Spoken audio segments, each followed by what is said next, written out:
Monsieur Logement de bonjour. Bonjour, Monsieur Trésor. Vous êtes l'invité de notre session informative. Étant un leader d'opinion au niveau de la montagneuse Bidélicassi, l'élection des gouverneurs se tiendra le 10 avril prochain au niveau de l'espace Haut-Katanga et sur toute l'étendue presque de la République démocratique du Congo.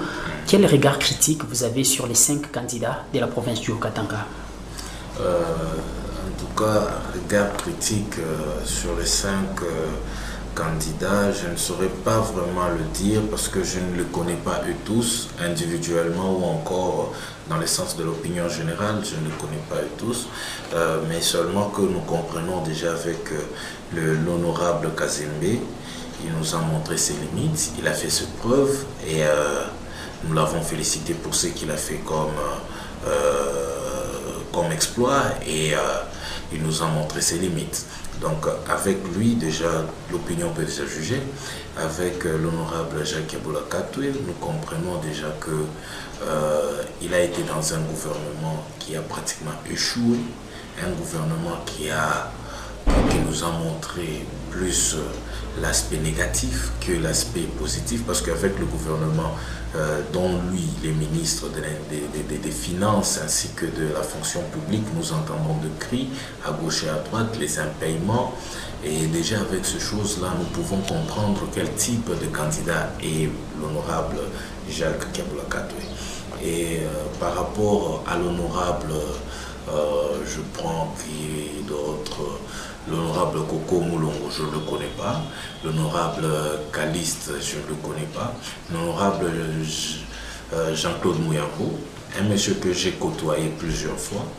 Et surtout après sa libération, c'est un monsieur qui s'est toujours battu, qui a toujours été présent dans la politique au Katangaise ou encore du Katanga en général.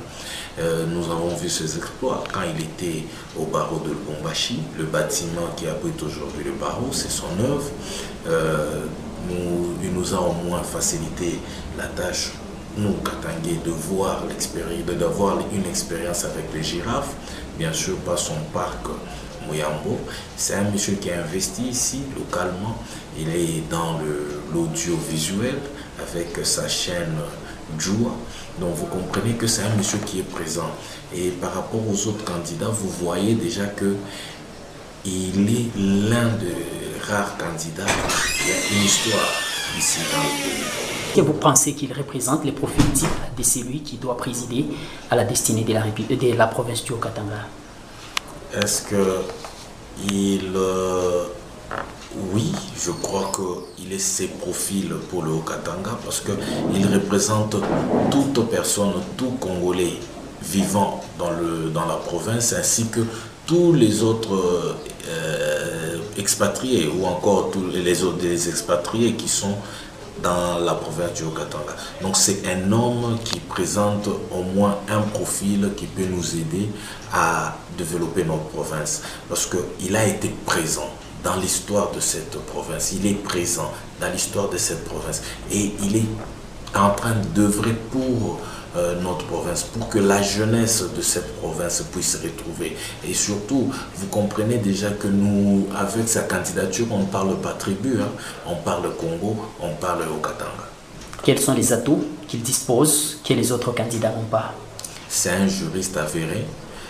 Il a défendu plusieurs fois des gens qui ont été injustement punis ou encore des gens qui s'est trouvés dans de prisons sans pour autant passer par un jugement. Il a été là, il a défendu, il a été acteur de droits de l'homme, activiste plutôt de droits de l'homme dans cette province à l'époque avec le Grand Katanga. Il a été présent pour dénoncer des injustices socio-culturelles ou encore des injustices économiques qu'on était en train de voir dans cette province.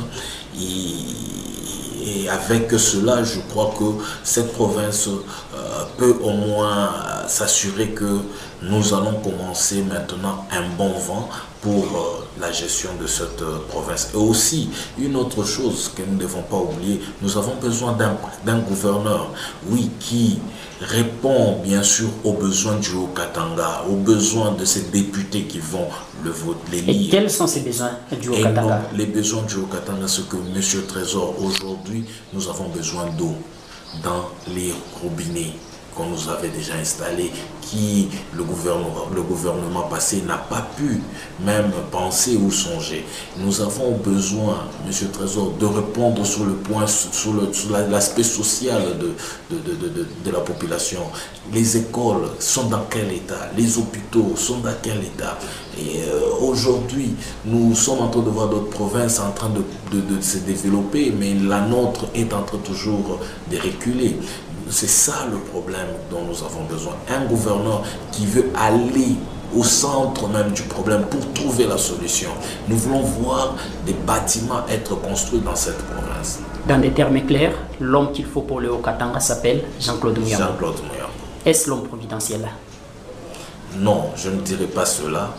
L'homme providentiel reste le Congolais. Monsieur, l'assistant et logement 2, leader d'opinion dans la montagneuse ville d'Elikasi, merci. C'est moi qui vous